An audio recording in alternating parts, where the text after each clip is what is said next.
Let's go to Kaikoura now, where a community picnic is underway to mark the first anniversary of the 7.8 Kaikoura earthquake. Our reporter Maja Burry and our videographer Claire Easton-Fallery are there. And I think we've got Maja there now. Yes, we do. Good evening to you, Maja. Hi, Guy, and how's it going? Good, thanks. What's happening there? Well, I'm at Churchill Park in Kaikoura, right by the main road through the town. And you might be able to see, if you're watching behind me, several hundred people here have gathered today to commemorate this one-year anniversary with a community barbecue and some live music.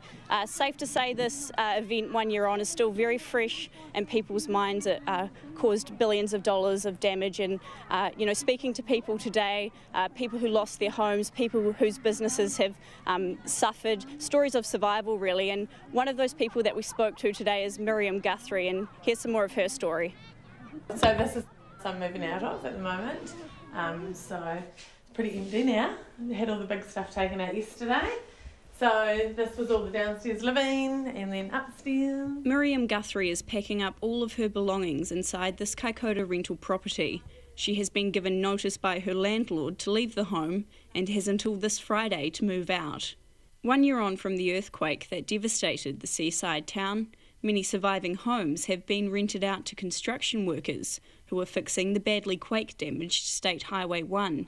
Ms Guthrie says finding another place to rent in town has been near impossible, and now her only option is to close her hairdressing business and move to Christchurch. I have been offered, like caravans and house buses and things like that, but I'm probably, I just wanted a long-term home really. The real estates have been fantastic to look for things, but everybody's sort of just offering 6 months at a time and things like that, but I just wanted a home. Ms Guthrie says the past year has thrown up so many different challenges for her when experiencing the quake was already difficult enough. And you were in this house when the earthquake hit? Yes, oh my God, that was terrible. Yeah. Can you describe what it felt like?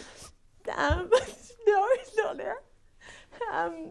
It was really bad. I was upstairs here and there was just broken stuff everywhere. Ms Guthrie says she moved back to Kaikoura because she wanted to be with her parents, who are both sick. It is tough because I don't really want to leave them, but now I haven't got, a home to be in. So, yeah. But I've got to do what's best for me sometimes.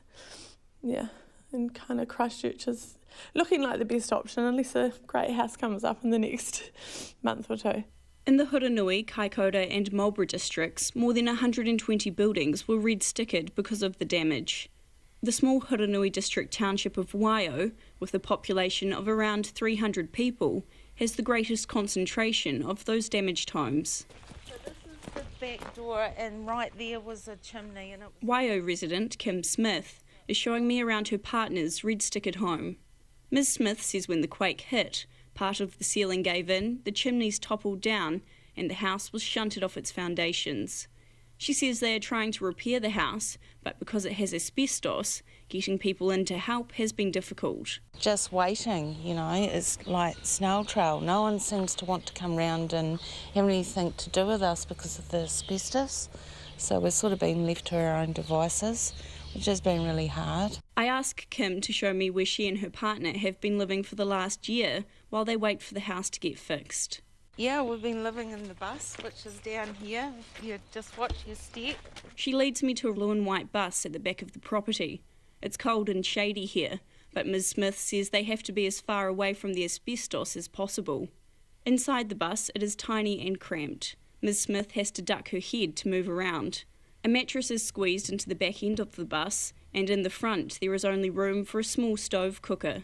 There's a shower down the back, that's why the bed's all up. And this is our space.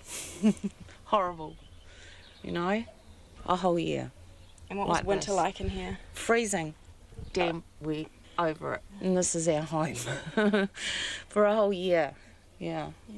We look at that house and it's just horrible, and we can't go anywhere near it. And no one seems to want to do anything. and it's like we're just left on our own. Ms Smith says she can't wait for the day she gets to move out of the bus and back into the house, but she worries that still may be some time away. For Checkpoint, Maja Burry.